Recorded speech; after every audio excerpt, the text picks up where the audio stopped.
Gente, nós vamos encerrar todas as palestras com uma exposição bíblica. Por quê? Até aqui eu tenho trabalhado uma proposta mais temática, por assim dizer. Eu tenho pegado temas e discorrido no modelo de palestras. Só que eu acredito que uma boa maneira de nós crescermos na fé, na esperança e no amor, não é apenas através de conceitos para nos encher, mas de palavra para nos transformar. Nós precisamos de palavra. É por isso que eu reservei para esse último momento, não uma palestra, que é bênção também, tá? Mas uma exposição das Escrituras. Eu quero, antes de expor o texto bíblico, eu quero apresentar para vocês alguns desafios e problemas que nós encontramos na igreja e na sociedade contemporânea, como eu tenho feito até aqui, e depois como o texto bíblico responde a essas angústias e anseios. Porque eu quero falar com vocês sobre o compromisso extraordinário e relacionamentos, aliás, o compromisso ordinário, ou seja, comum, em relacionamentos extraordinários. Deixa eu dar um retrato da sociedade e da igreja. Eu afirmo sem temor nenhum que a nossa sociedade, ela ama o meu passador, que travou, pelo jeito. Deixa eu ver. Pronto, peraí. Pronto. A nossa sociedade ama as relações, mas odeia os relacionamentos. Deixa eu explicar para vocês qual que é a diferença de relações para relacionamentos. Relações dizem respeito a prazeres. Relacionamento diz respeito a deveres. Relação é sobre benefícios. Relacionamento é sobre aliança. E eu gosto de pensar que relacionamento contém relações, mas nem toda relação contém um relacionamento. É por isso que nossa sociedade, ela ama relações, mas odeia relacionamentos. E também ela expressa isso louvando a condição de estar só, de estar solteiro. Sabe uma coisa que uma pesquisa de campo? Pegue as músicas que falam sobre ser solteiro e pegue as músicas também que falam sobre estar se relacionando. Vocês vão ver que as músicas sobre solteiro é música de festa, é música de que voltei. Inclusive, eu trouxe o recorte de uma. Meus amigos, voltei.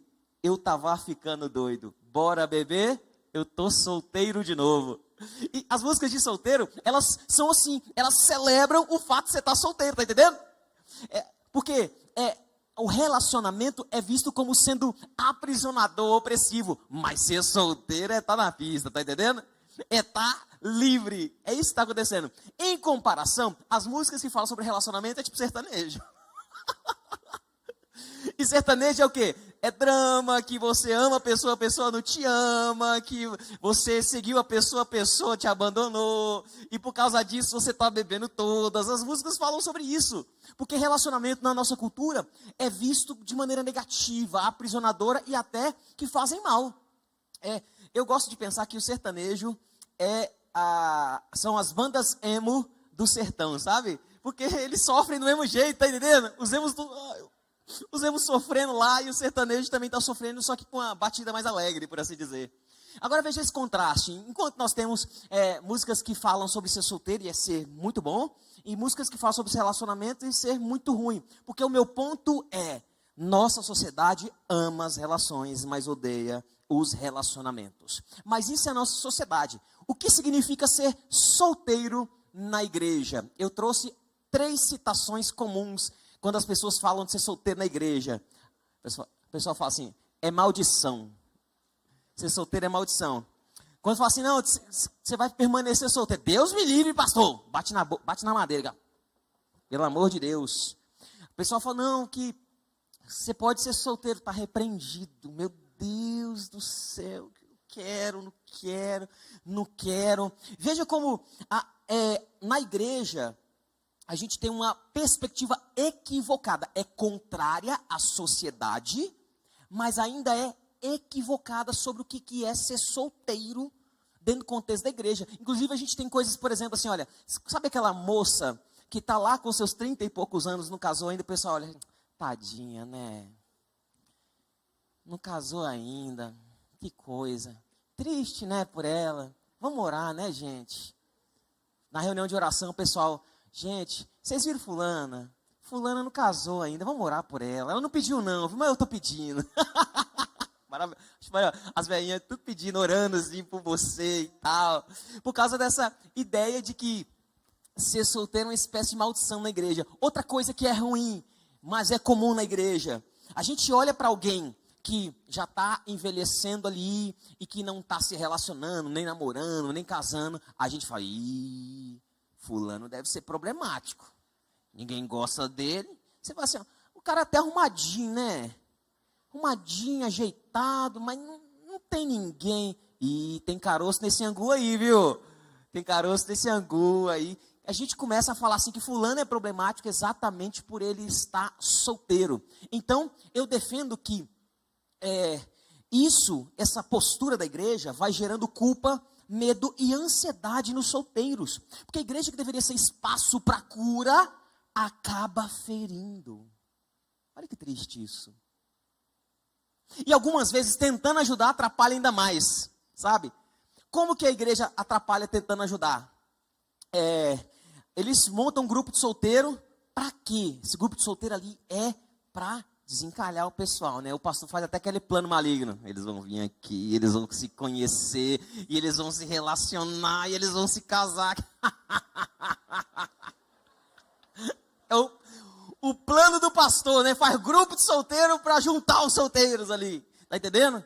E às vezes isso até ajuda, né? Em alguns casos ajuda. A pessoa meio paçoquinha, assim, precisa de um empurrãozinho. Tem gente que não precisa nem de um empurrão, não. Precisa de uma voadora. Vai! Tem gente que é assim. Mas às vezes ajuda, mas às vezes também atrapalha. Por quê?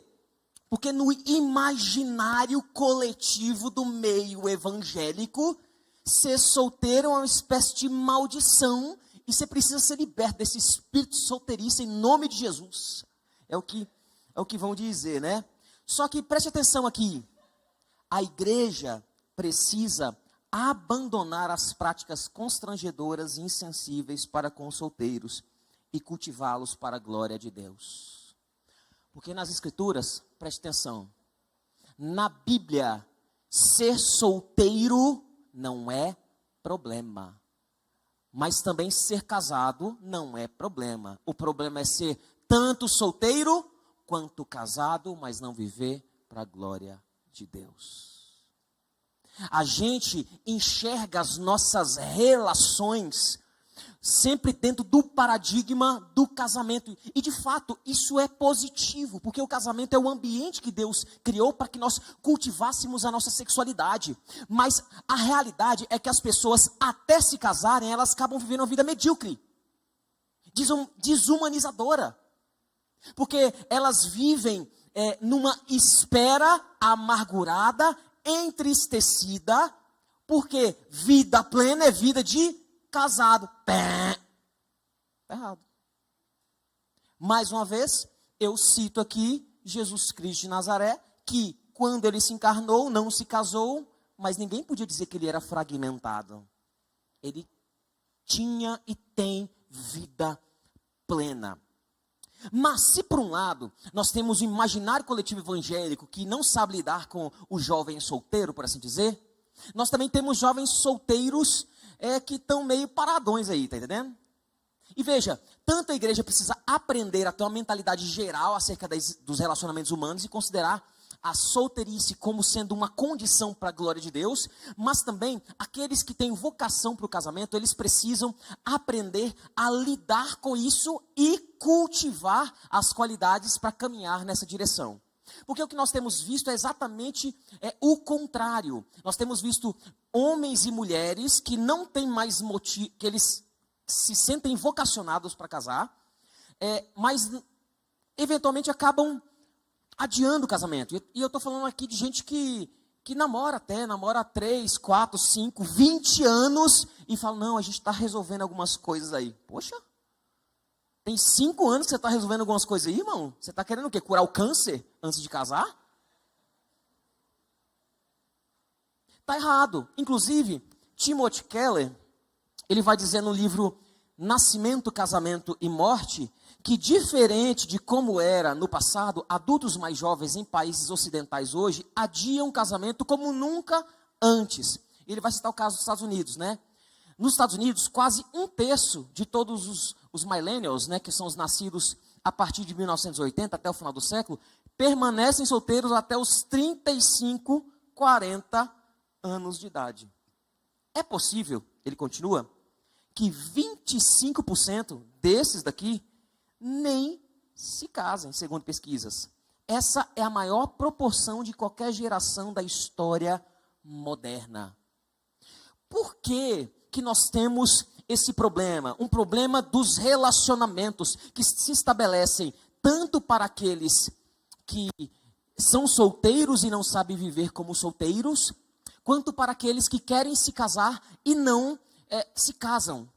A gente tem um problema aqui relacional e que a nossa cultura absorve, e isso é estranho, porque nós não deveríamos ter padrões diferentes, nossa vida não deveria se organizar em modelos diferentes, o nosso coração não deveria ansiar coisas diferentes, mas frequentemente nós temos desejado, ansiado coisas que a cultura diz que a gente precisa ter, inclusive para se casar, e não que a Bíblia fala que a gente precisa cultivar para então se casar. Frequentemente a gente tem desfrutado de uma condição enquanto solteiros como sendo desumanizadora, quer seja nessa espera constante pelo não sei o que alguns vivem, ou quer seja para alguns que vivem de maneira solteira, mas irresponsável. Nós temos o problema, e o problema é, tanto ser solteiro quanto ser casado é um problema quando não é feito para a glória de Deus. Tem tanto solteiro quanto casado que é insatisfeito, porque não vive para Deus, vive para si mesmo. E isso tem mudado a maneira como a sociedade se organiza. Zygmunt Bauman, que ele é um sociólogo, ele vai dizer que há uma tensão entre a modernidade sólida do passado e o presente, que ele chama de modernidade líquida. Ele vai dizer que no passado, a continuidade é virtude, a persistência é incentivada, a permanência é louvada, a estabilidade é desejada. E tudo no passado era feito para durar, inclusive os relacionamentos, eles eram mais consolidados. Não fazia parte da mentalidade das pessoas do passado a ruptura. Tinha gente que começava a trabalhar num lugar e vivia a vida inteira trabalhando no mesmo lugar. E a pessoa falava assim, nossa, eu perseverei, estou aqui nessa empresa há 30 anos. Isso no nosso tempo é totalmente esquisito, porque como que é no nosso tempo? Se no passado a continuidade era virtude, hoje virtude é ruptura. Se no passado a persistência era incentivada, hoje a persistência é desestimulada. Se no passado a permanência era louvada, hoje ela é símbolo de desatualização. Se atualiza aí, rapaz, né? Se no passado a estabilidade era desejada, hoje estabilidade é comodismo, sabe? Você tem que renovar seu mindset, vamos dizer para você, tá vendo? Você não pode, pensar como no passado. Se no passado tudo era feito para durar, hoje nada é feito para durar. Vão dizer para você, a fila anda, irmão. Se no passado os relacionamentos eram mais consolidados, hoje os relacionamentos são descompromissados. É por isso que nós temos uma taxa daqueles que são casados que está crescendo. Inclusive a pandemia revelou um número impressionante. Pedidos de divórcio crescem 5 vezes no estado durante a quarentena. Olha, no Brasil houve um salto de 9.900% na busca pelo termo divórcio online gratuito. O pessoal ainda quer que seja de graça, hein? Tá fácil para ninguém. Mas tanto o casamento quanto solteirismo, foram feitos para serem extraordinariamente comuns diante de Deus. Foi Deus que criou as duas condições. Uma coisa que é muito legal é que na Bíblia, Adão se casa com Eva, a gente sabe disso, mas antes de Adão se casar com Eva, ele viveu como solteiro. E estava tudo bem, entendeu? Para ele estava ótimo, estava tranquilo. E é isso que eu quero mostrar para vocês, porque as duas condições, elas foram planejadas por um Deus extraordinário para homens e mulheres ordinários. Gente comum como nós pode experimentar relacionamentos extraordinários, tá? Gênesis, isso quem vai nos ensinar é Gênesis 2, versículo 18, 24 e 25, está escrito o seguinte: o Senhor Deus disse ainda: não é bom que o homem esteja só. Farei para ele uma auxiliadora que seja semelhante a ele. Por isso o homem deixa pai e mãe e se une à sua mulher, tornando-se os dois uma só carne. Ora, um e outro, homem e sua mulher, estavam nus e não se envergonhavam. Esse texto nos mostra três coisas. A primeira delas é que Deus nos criou para relacionamentos extraordinariamente significativos. É isso que ele começa nos ensinando. Porque o versículo 18 começa assim: o Senhor Deus disse. E depois ele vai dizer: farei para ele. É significativo porque vem de Deus. E deixa eu ensinar uma coisa muito interessante para vocês. Qual que é a fórmula que Deus utiliza para criar as coisas? A Bíblia relata lá em Gênesis 1 e Gênesis 2 que Deus criou tudo com o poder da sua voz, não é verdade? Falar, e disse Deus: haja luz, e houve luz. E na medida que a narrativa vai avançando, Deus está criando outras coisas sempre com a mesma fórmula. Deus fala, Deus faz e Deus avalia e fala: é bom. Essa é a fórmula que está lá em Gênesis 3. Então, eu quero que você grave o seguinte: em Gênesis 1 e Gênesis 2, Deus está criando as realidades tanto materiais, quanto as realidades imateriais. Ele cria a terra, cria os animais, e também ele cria a humanidade. Porém, Gênesis 2 mostra um detalhe interessante. Porque quando o texto vai dizer, e disse, o Senhor Deus disse ainda, ele está repetindo a mesma fórmula. Aqui Deus está criando uma nova dimensão. Se antes ele criou a dimensão física, agora ele está criando a dimensão relacional. De onde que nós tiramos a ideia que Deus é a origem dos relacionamentos? Porque ele criou os relacionamentos. Daqui. Quando Deus estava criando a luz, a terra, as águas, os astros, os animais e a humanidade, ele está sempre seguindo a mesma fórmula. Deus fala e Deus faz. Aqui tem a mesma fórmula. Deus diz, Deus fala e Deus faz. Significa que Deus aqui está criando uma nova dimensão que antes não existia. Que dimensão é essa? A dimensão relacional. Por quê? Presta atenção. Aqui em mim, viu? Deixa o irmãozinho ser disciplinado lá. Que dimensão que Deus está criando aqui? A dimensão relacional. Por quê? Ele, nesse ponto, ele já tinha criado o homem. E o homem tinha Deus acima dele. Abaixo dele ele tinha toda a criação. Ou seja, ele se relacionava para com Deus como menor. Ele se relacionava para com a criação como maior. Mas ele não se relacionava com ninguém como igual. Então o que é que Deus faz? Ele cria uma dimensão diferente que não estava criada até o instante. Ele cria relacionamentos. É por isso que começa com Deus falando.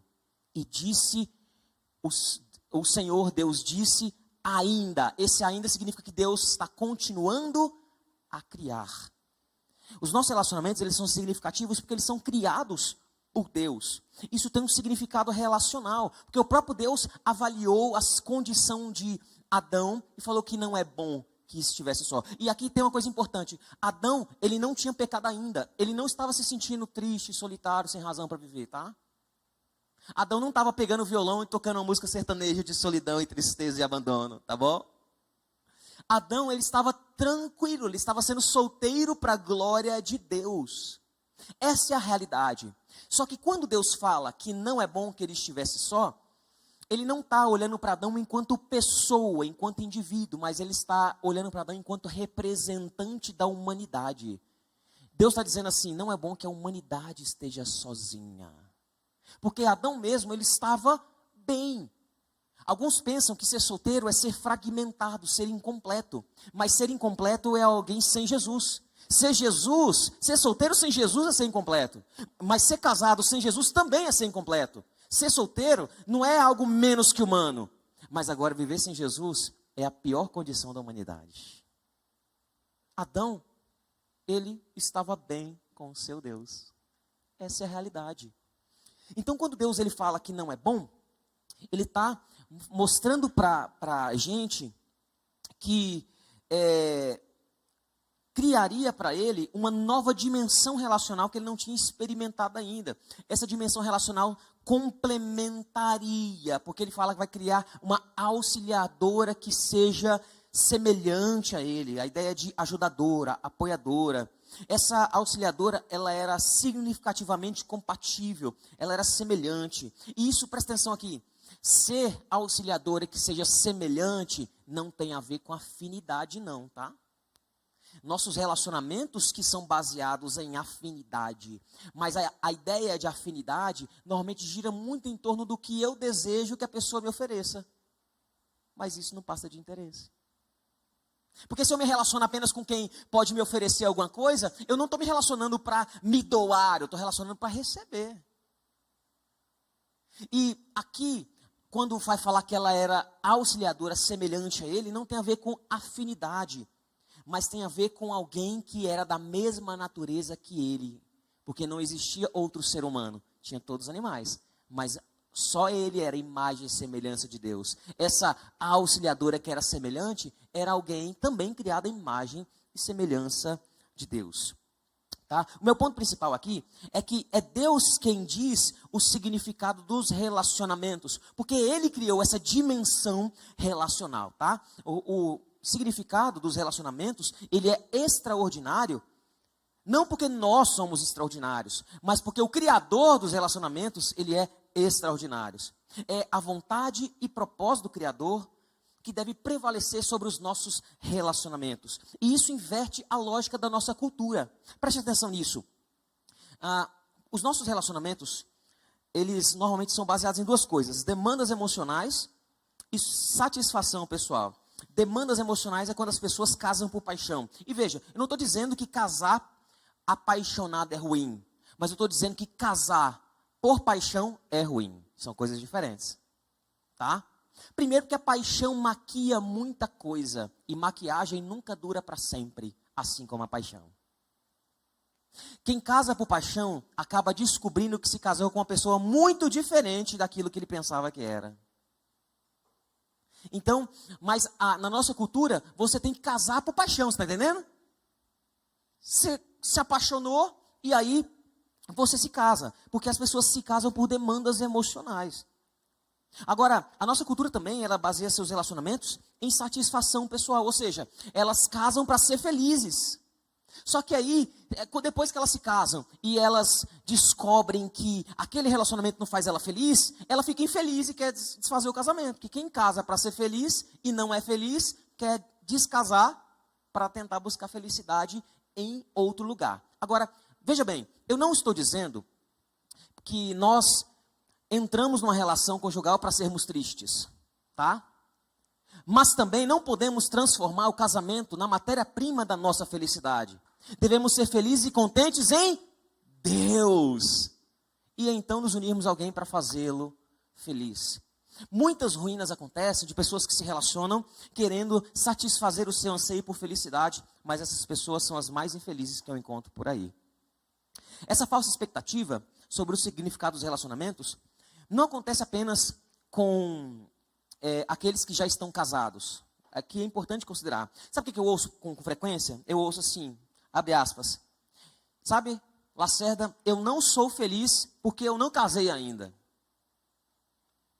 Mas se essa pessoa se casar, ela será infeliz e fará o cônjuge infeliz. Sabe por quê? Preste atenção nisso. Porque pessoas sedentas por felicidade entram num relacionamento conjugal, fazendo o outro matéria-prima da sua realização pessoal. E como consequência, sabe o que aquelas pessoas fazem? Elas oprimem e massacram o cônjuge com a ditadura do eu quero ser feliz. E quando o outro não dá conta, apenas descarta a pessoa com o discurso de eu tenho direito de ser feliz, sabe? Me casei, deu tudo errado e agora eu tenho direito de ser feliz, eu não vou ficar preso nisso, tá entendendo, pastor? Esse é o discurso que alguns têm. Mas veja, esse discurso, eu não estou escutando ele fora da igreja, eu estou escutando ele dentro da igreja, o que é um absurdo para nós. Porque se os nossos relacionamentos, baseados na consciência de que Deus os criou, que Deus os organizou, como é que eu vou ter anseios que são muito mais culturais da nossa geração do que anseios que são bíblicos? Mas a realidade é que relacionamentos extraordinariamente significativos, eles são definidos por Deus, não pelo nosso senso distorcido, egoísta e subjetivo de felicidade. Sabe por quê? Porque nós somos gangorras emocionais. Deus é o mesmo ontem, hoje e sempre. Nós somos inconstantes como areia. Deus é firme como a rocha. Nós somos ordinários e comuns, mas Deus é extraordinário e todo-poderoso. E se você quer viver relacionamentos extraordinários, eles só podem vir do Senhor. Sabe por quê? Isso é muito importante que você entenda.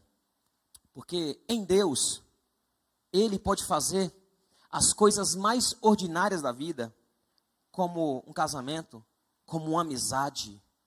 Como amizade, estou falando amizade de verdade, viu? Não é amizade com interesse, não. A gente é amigo. Não, não é isso não.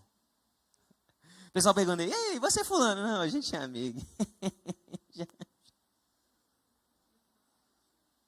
Até tem gente que faz dancinha, não, a gente é amigo. Não estou falando dessa amizade, estou falando de amizade de verdade, tá? Amizade de verdade.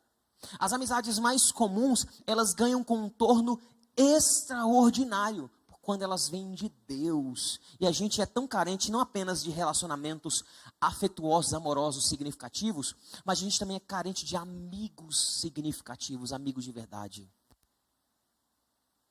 Amigo de verdade é aquele que lembra você quem você é em Cristo, não aquele que apoia tudo que você tem para dizer.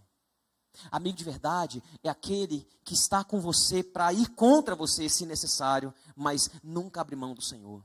Amigo é aquele que te chama muito mais para se divertir, mas também te chama para orar. Amigo de verdade é aquele que antes de ser seu amigo, é amigo de Deus, está entendendo? É desses amigos que a gente precisa, mas eu acho um absurdo as nossas amizades serem regadas apenas de programação de igreja, programação de entretenimento e no máximo programações em que ambos servem juntos, mas ninguém chama o outro para orar. Isso deveria ser muito estranho. Muito estranho. Mas se Deus criou a dimensão relacional aqui, Ele está nos convidando para viver vidas comuns, relacionamentos comuns, mas que diante dele ganham contornos extraordinários. Eles se tornam significativos. Em segundo lugar, Deus nos chama para relacionamentos extraordinariamente responsáveis. Versículo 24 está escrito: por isso o homem deixa pai e mãe e se une à sua mulher, tornando-se os dois uma só carne. Nós temos vários níveis de responsabilidade aqui. E falar em responsabilidade no nosso tempo é quase um choque, né? Quase com choque. Por quê? Nosso tempo tem um discurso. Esse discurso fala assim de responsabilidade afetiva. Gente, mas na Bíblia a responsabilidade não é afetiva. Porque se a responsabilidade é com o afeto do outro, eu nunca vou poder confrontá-lo. Eu nunca vou poder corrigi-lo. Eu nunca vou poder discordar dele. Se a responsabilidade afetiva significa que eu tenho um compromisso com o que o meu amigo sente, mas não com as verdades de Deus. Então nós crentes, nós não temos que ter responsabilidade afetiva, tá? A gente tem que ter uma responsabilidade diferente. Qual responsabilidade que nós temos que ter? Primeiro, responsabilidade sacrificial. O texto vai dizer, ele está aqui, lembra que é um contexto de casamento, tá? O casamento de homem e de mulher. Então, a Bíblia está usando o casamento aqui para mostrar o paradigma do casamento, é verdade, mas esse paradigma do casamento ele serve como princípio para se aplicar às outras dinâmicas relacionais que nós temos. É isso que eu quero fazer com vocês nessa noite. Então, quando o texto vai dizer assim, olha, aqui nós temos uma responsabilidade sacrificial, no casamento se traduz do homem deixar pai e mãe e se unir a sua mulher. Você tem que deixar algo para trás, se você quiser conquistar algo à frente, que é o casamento. Nunca existe relacionamento sem sacrifício, porque relacionamento implica no mínimo o sacrifício do eu, tá? Aqui no caso, também a responsabilidade de uma nova família, que ele deixa pai e mãe, se une se une à sua mulher, a ideia de deixar e se unir para formar algo novo. Uma responsabilidade monogâmica. Vocês notaram uma coisa interessante? O texto vai dizer, por isso o homem deixa pai e mãe e se une a sua mulher. Não é a mulher do outro, não é outra mulher, é a sua, no singular. Está falando de monogamia, dele pertencer a alguém e desse alguém pertencer a ele. Na nossa sociedade, fala assim, nossa, eu não sou de ninguém, viu? Ninguém pode falar assim, ó, eu já ouvi esse tipo de coisa. Ninguém vai falar assim, que eu sou mulher dele. Que eu não sou de ninguém. A Bíblia não tem problema nenhum com isso. A Bíblia, inclusive, vai dizer em 1 Coríntios 7, que o corpo do marido não pertence a ele mesmo. E que o corpo da mulher não pertence a ela mesma. Mas um corpo pertence ao cônjuge. Então, ser chamado de minha mulher ou meu marido é o de menos nas Escrituras. É o de menos, tá bom? Então, as Escrituras, elas não têm compromisso com as sensibilidades culturais. A agenda da Bíblia é a agenda do reino de Deus, tá bom? Essa responsabilidade, aqui no caso, como é o caso de casamento, ela é uma responsabilidade heterossexual, que ele coloca como padrão o relacionamento de homem e mulher, de duas maneiras. Primeiro ele cita pai e mãe, depois ele cita o homem e sua mulher. Então, ele, de duas maneiras, ele estabelece que o padrão relacional e onde se cultiva um relacionamento é monogâmico e heterossexual. E aqui tem um detalhe interessante no texto que eu quero conversar com vocês. Tem uma responsabilidade adulta. Relacionamento responsável não é para criança, é para adulto. Porque está falando de homem e de mulher, não é de menino e de menina. Está cheio de menino e menina que quer viver uma vida de casado, mas não passa de moleque, não passa de menina ainda, porque é irresponsável. Você quer se relacionar com alguém? Você quer casar? Está na hora de crescer então, viu? Pelo menos 3 dimensões.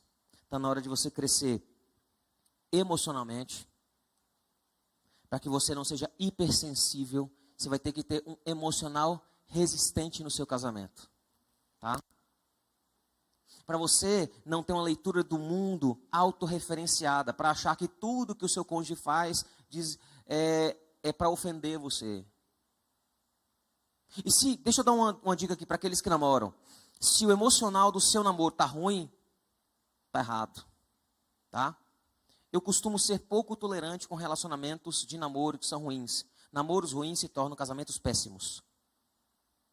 A minha dica é, enquanto há tempo, termine. Ai, mas é responsabilidade afetiva, termine. Ai, mas e como eu vou me sentir o outro? Termine. Ai, mas o espírito cristão de tolerância. O espírito cristão de tolerância não significa que você vai mandar a pessoa embora da igreja. Significa que você vai terminar o namoro, mas vocês continuam sendo irmãos. Ore por ele. Ore por ela. Sabe por quê? Porque com esse discurso emocional, tem muito namoro na igreja que se torna casamento péssimo. Escute o alerta. Nesse sentido, normalmente, onde tem fumaça, tem fogo. Não sejam tolerantes com namoros ruins. Ai, mas ele só é um pouquinho ciumento, né? A minha namorada é maravilhosa, só é meio louca.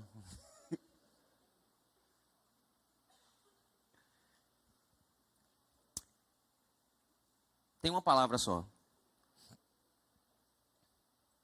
Termina. Porque se ela é louca hoje, casa para você ver. Vai ver o que a louca vai virar. Se ele é ciumento hoje, casa para você ver o possessivo que ele vai virar, se ele já não for. Porque casamento é para gente adulta. Relacionamento é para homem e para mulher. Então está na hora de você crescer. Emocionalmente, falei em 3, né? Segundo, é para você crescer financeiramente. E crescer financeiramente não é ter dinheiro para pagar um casamento de 100 mil, 200 mil, 300 mil reais, não, tá? Tem gente que fala assim, não, pastor, tá tudo certo pra gente, maravilhoso, meu noivo é uma benção, minha namorada é uma benção. Agora, assim, falta só a gente juntar um dinheirinho aí para casar, e assim, detalhe, eles estão namorando há 5 anos, se você for olhar os planos dele, para ter o casamento que eles querem, precisa namorar mais uns 5 anos, mas está tudo bem.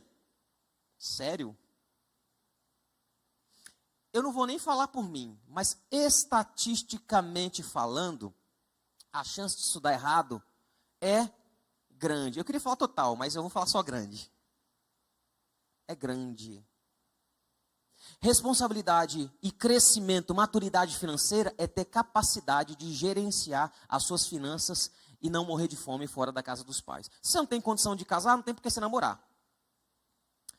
Além disso, você precisa amadurecer espiritualmente, que é o principal.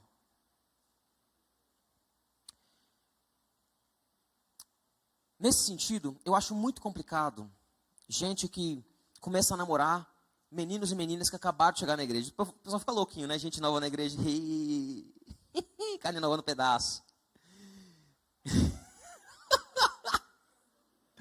Me passei.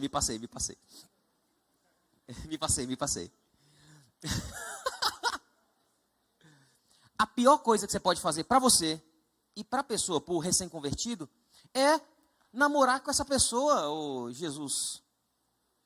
Sabe por quê?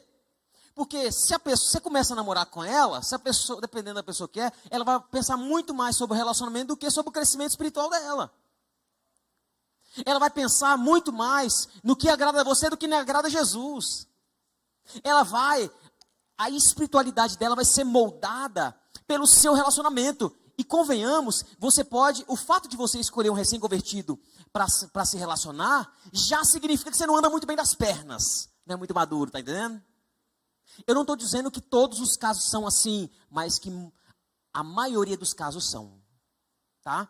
Então, sendo algo de homem e de mulher, é necessário crescer em 3 áreas: emocional, financeira e principalmente espiritual. Agora, eu não estou dizendo que você tem que ter tudo pronto, porque nos moldes de hoje você vai casar com 45 anos, né?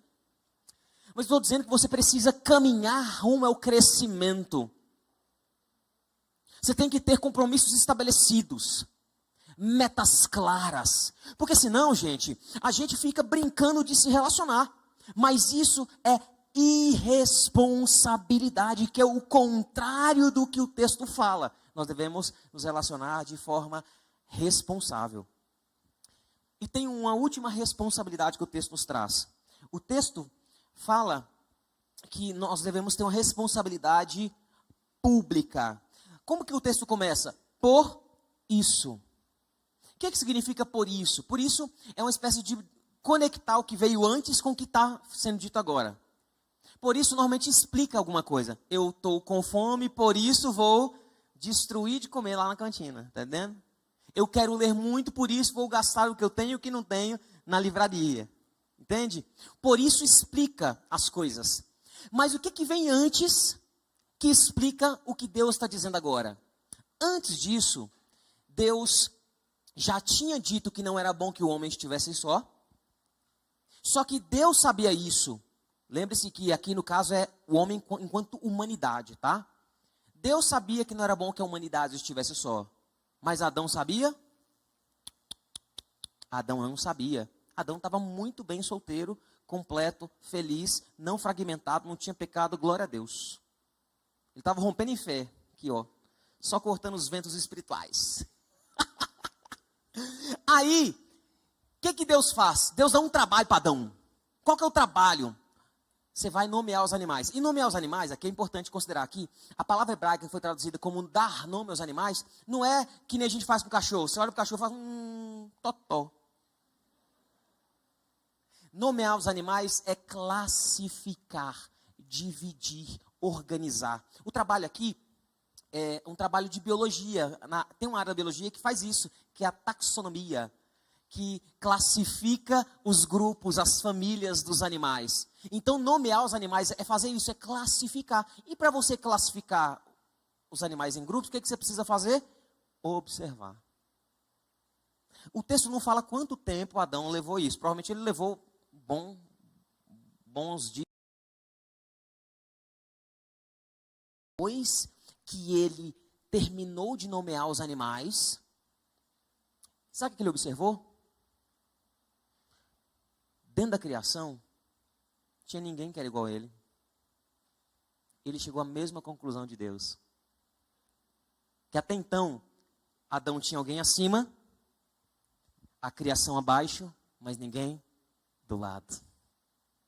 Depois que Adão, o texto vai dizer, mas não havia ninguém como ele. Depois disso, Deus vai lá, faz ele cair em sono, pega a costela, forma a mulher, tampa o buraco. Inclusive, a Bíblia é importante, tampou o buraco. Lá.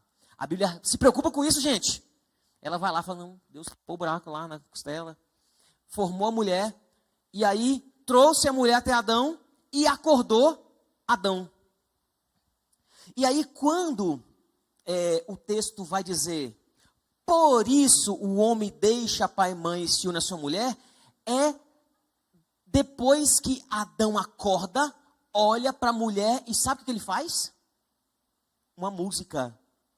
Osso dos meus ossos, carne da minha carne, vai se chamar mulher ou varô, dependendo da tradução, porque do varão foi tomada. Isso aí em hebraico é uma poesia, gente. Adão ele fica tão emocionado quando vê a mulher que ele canta. Essa ideia, a empolgação do homem ali, veja o pobre. O cara estava empolgadíssimo. Por quê? Ele, depois de ter classificado todos os animais, agora ele consegue enxergar alguém que é como ele. É isso que o texto está dizendo. Depois que ele canta, por isso o homem deixa pai e mãe. Então o que significa esse por isso? Ele é um compromisso público. Porque Adão, ele fala, ele publica, ele deixa claro, ele torna público o relacionamento que ele tem com a mulher. Isso tem aplicações muito importantes para nós. Por quê? Porque tem gente que acha que pode se associar a alguém sem oficializar, sem publicar isso. Mas isso é um risco, isso é o contrário de responsabilidade. Na Bíblia, o compromisso sempre precede o deleite. Tá? Deus sempre protege algo que é muito precioso com compromisso, com aliança. Qual a coisa mais preciosa que nós podemos ter no nosso relacionamento para com o Senhor? E ser protegido com uma aliança. Entendeu? Porque é precioso. O casamento aqui nesse contexto é a mesma coisa. Inclusive, sabe aquele texto famoso que você pega em convite de casamento? As muitas águas não poderiam apagar o amor, nem os rios afogá-lo. Ainda que alguém desse todos os bens para da sua casa, pelo amor, seria de todo desprezado? A gente sempre vê esse texto em convites de casamento, etc. Mas normalmente a gente não lembra o versículo que vem antes dele. Olha o versículo que vem antes. Põe-me como um selo no teu coração, como um selo sobre o teu braço, porque o amor é forte como a morte. As suas brasas são brasas de fogo, são veementes labaredas. Selo no coração é a ideia de um compromisso interno. Mas quem tem compromisso interno e não declara isso publicamente, não tem compromisso. Você precisa de compromisso no coração, selo no coração, mas você também precisa de um selo público no cartório, na aliança, nas redes sociais, o que você tiver, pode pôr. Por quê? Porque é somente um compromisso interno que vai dar origem a um compromisso externo. E somente um compromisso externo, público, que vai proteger o compromisso externo. Esse amor que é mais forte do que a morte, o amor compromissado. É esse amor que as muitas águas não podem apagar. Sabe por quê? Porque pessoas que temem consolidar um relacionamento publicamente, ou seja, no papel, na maioria das vezes não acreditam seriamente na relação. Assim, seria melhor começar de maneira informal, sabe? E se terminar, não dará tanta complicação. E dentro da igreja a gente tem um problema muito grande, que sabe aquele tempo assim, eu não consegui entender bem por que isso funciona, mas sabe, a gente está orando, pastor? Peraí, está orando, mas já se trata como namorado. Está orando, mas já sente ciúme. Está orando, mas se a outra pessoa sai com outra pessoa, se sente traído. Vocês estão namorando, gente. Só não oficializou. Fujam dessa zona nebulosa da oração, tá entendendo? Meninos, presta atenção aqui, ó. Quer ser responsável, quer ser homem, já vai orado. Vai orado, chega nessa varoa e fala, te quiero mucho. Tô brincando, fala isso não. Fala isso não, fala isso não. Chega. Chega nela e fala o seguinte, olha, eu orei ao Senhor e eu decidi, não é sentir não, senti, não. Eu decidi que eu quero namorar você. Você aceita namorar comigo, maravilhosa? Isso que vai.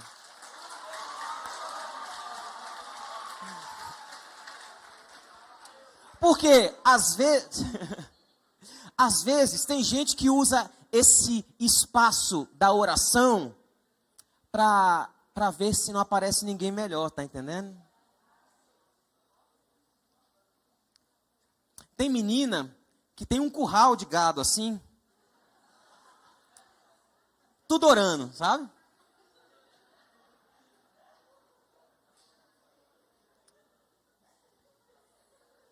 Mas isso é irresponsabilidade, significa que você precisa crescer. Meninos e meninas, está na hora de crescer. Chega de meninice. Chega de relacionamentos confusos, intricados, palavras malditas, confusas, indiretas. Está na hora de ser sim, sim, não, não. Se não quer nada, seja claro. Mas se quer, assuma, para a glória de Deus. Porque relacionamentos precisam ter compromisso, publicação. Tem um colunista que ele escreveu na revista Veja, há uns 7 anos atrás, o seguinte: quando você promete amar alguém para sempre, está prometendo o seguinte: eu sei que nós dois somos jovens e quando vamos viver até os 80 anos de idade, sei que fatalmente encontrarei centenas de mulheres mais bonitas e mais inteligentes que você ao longo da minha vida. E que você encontrará dezenas de homens mais bonitos e mais inteligentes do que eu. Deixa eu uma coisa interessante. Ela vai encontrar só dezenas, né? Mas ele vai encontrar centenas, né?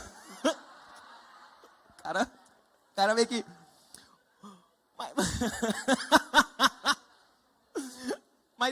Mas ó, presta atenção. O ponto aqui... O ponto, ele falhou na missão aqui, nesse aspecto, tá? Mas o ponto aqui dele é, você, quando assume um compromisso com alguém, você está abrindo mão de todas as outras possibilidades. Gente, o mundo é cheio de outras pessoas. Você vai encontrar gente mais crente, gente mais bonita, gente mais alta, gente mais baixa, gente mais magra, gente mais gorda. Você vai encontrar gente de todo tipo que é melhor do que você e é melhor do que seu cônjuge. Mas, o mais importante é o seu compromisso, a sua decisão. Mais importante é a sua responsabilidade, tá? E olha o que ele continua dizendo: é justamente por isso que eu prometo amar você para sempre e abrir mão desde já dessas dezenas de oportunidades conjugais que surgirão em meu futuro. E aí ele conclui, ele está escrevendo isso no aniversário de casamento de 15 anos dele. Ele vai dizer que o objetivo do casamento não é escolher o melhor par possível mundo afora, mas construir o melhor relacionamento possível com quem você prometeu amar para sempre.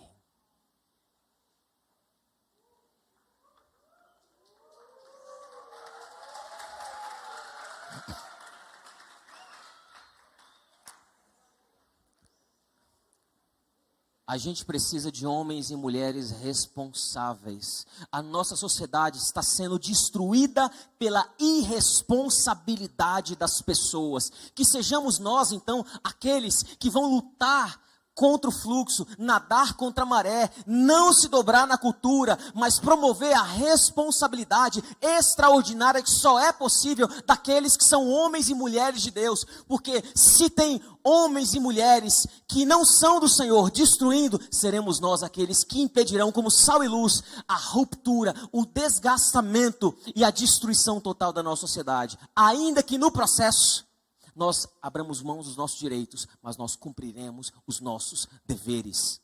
Porque o compromisso diante de Deus e dos homens torna extraordinário o que é comum, o que é ordinário. Porque não é o amor que sustenta a aliança, mas a aliança que sustenta o amor.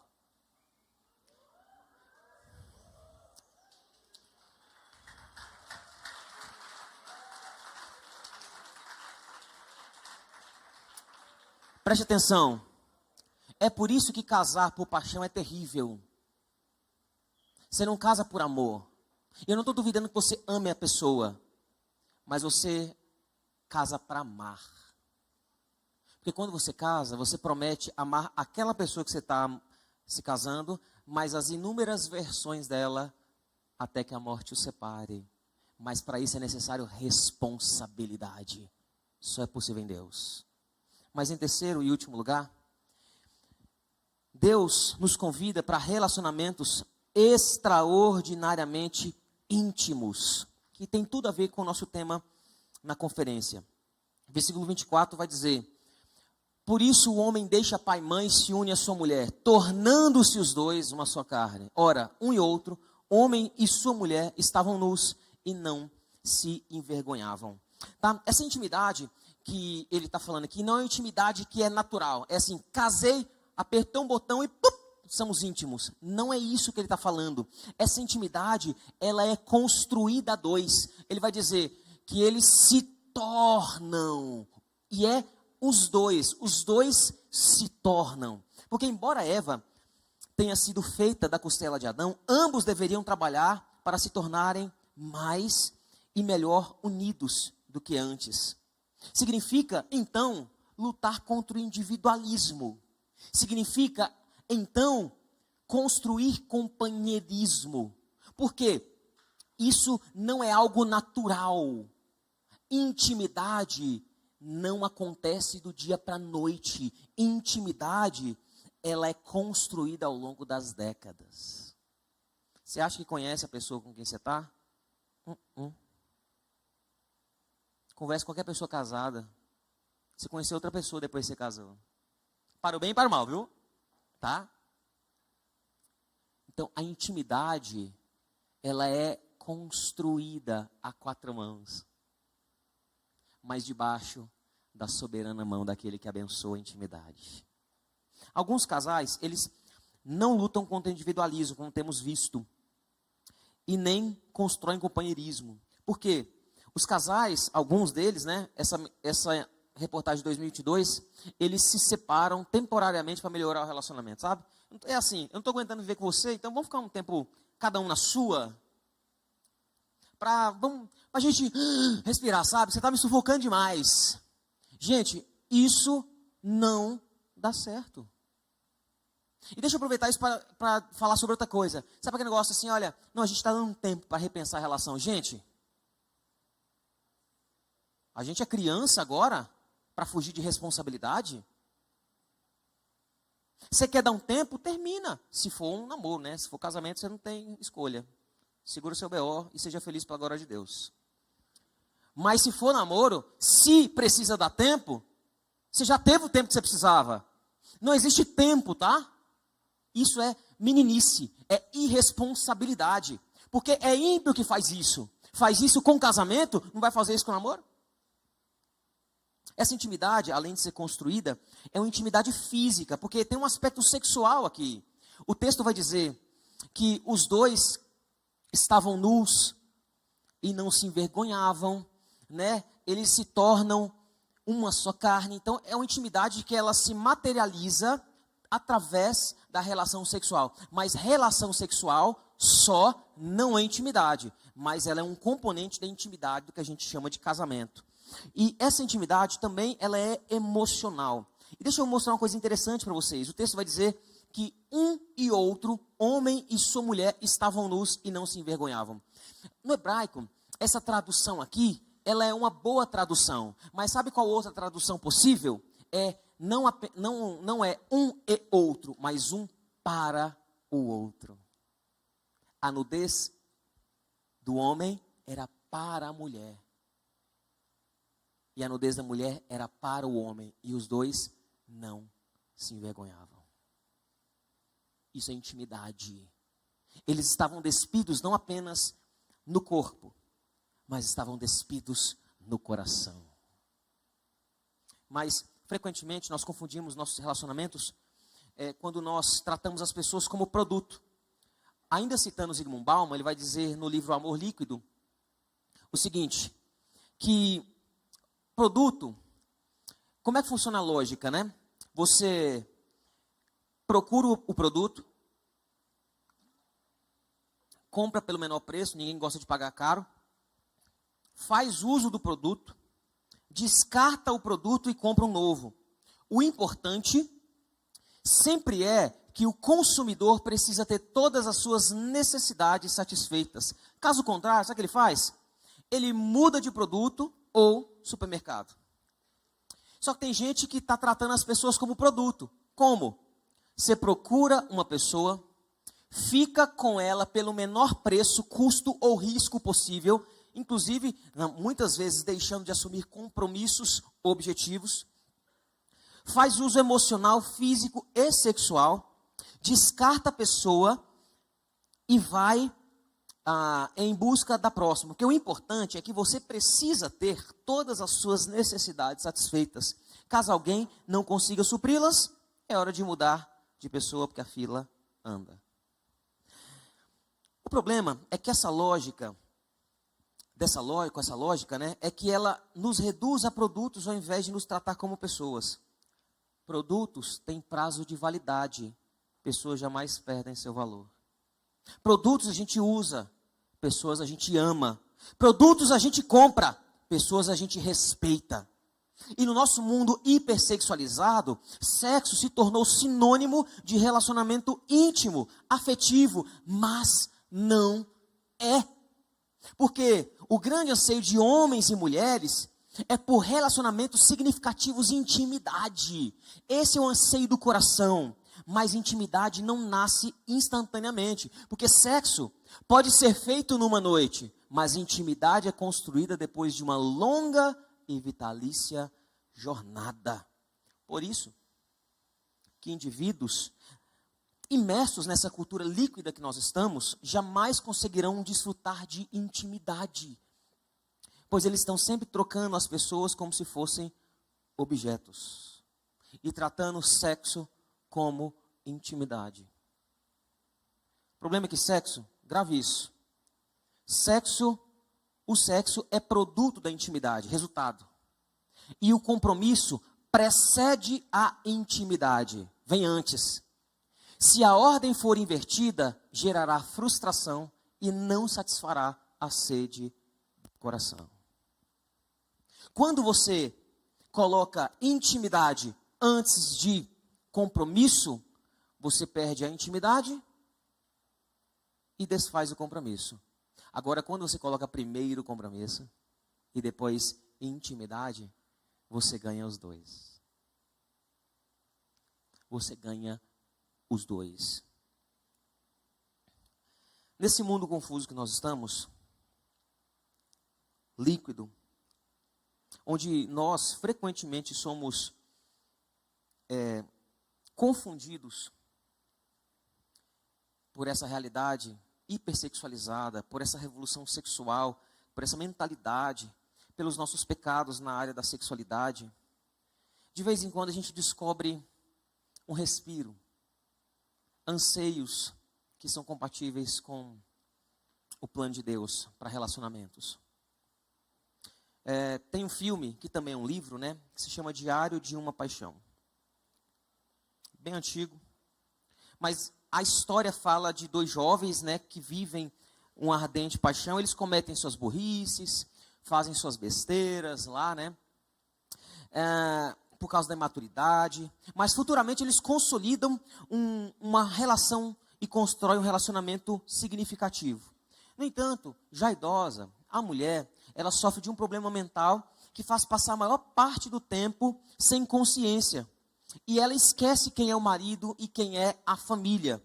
Uma hora, de vez em quando, né? Ela tem um breve lampejo de consciência e ela reconhece seu marido. Só que na maioria das vezes ela olha para ele como se fosse um estranho. A filha dos dois chega no pai e fala assim: pai, não adianta. Ela não sabe quem você é. Então, vamos pagar uma cuidadora aqui e vai viver sua vida. Ela não reconhece você. E o pai responde: o fato dela não saber quem eu sou não muda quem eu sou. E meu lugar é ao lado dela. Ela pode não saber quem eu sou, mas eu sei quem ela é.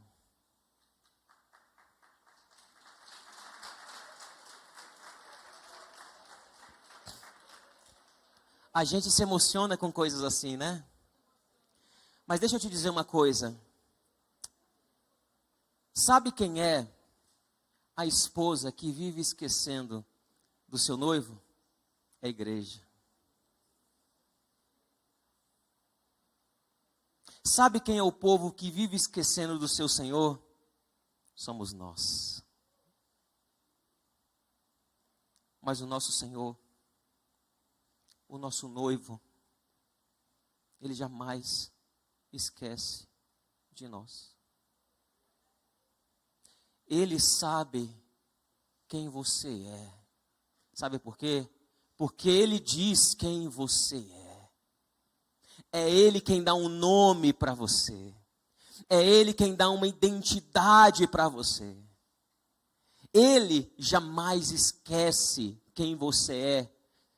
Mesmo que você esqueça, mesmo que você se confunda, mesmo que você nade no mar do pecado, Ele restaura você. E na sua amnésia, Ele continua olhando para você com graça, com amor. E Ele não vai deixar, Ele não vai arredar o pé. Ele vai completar a boa obra, porque o custo para fazer isso foi caro demais. É Jesus, e somente em Jesus, que nós podemos construir relacionamentos íntimos de verdade. Só em Jesus, nossos relacionamentos podem ser significativos, porque Ele nos convida para um relacionamento, e somente em Jesus que nós podemos viver compromisso, porque Ele fez uma aliança conosco, e aliança de sangue. O custo foi caro, alto demais para um dia Ele se esquecer, e Ele jamais se esquecerá.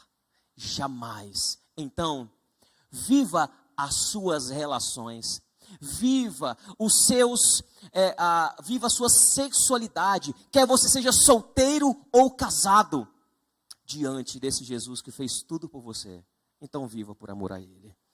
Vamos orar, para a gente encerrar esse momento.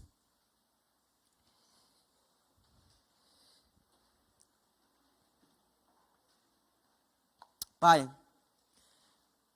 firma o nosso coração no Senhor. Não nos deixe esquecer do Senhor. Mas não nos deixe esquecer, principalmente, que o Senhor jamais se esquece de nós. O Senhor diz quem nós somos. Nossa identidade está firmada no Senhor. Ainda que estejamos confusos, ainda que a cultura grite, nós queremos sempre ouvir a Tua doce voz dizendo quem nós somos. E obrigado, Deus, porque o Senhor não arreda o pé da cama, mesmo quando nós estamos mais doentes. Obrigado, Senhor, porque o Senhor insiste na Tua igreja, porque o custo foi alto demais, custou o Teu sangue, custou o Teu Filho.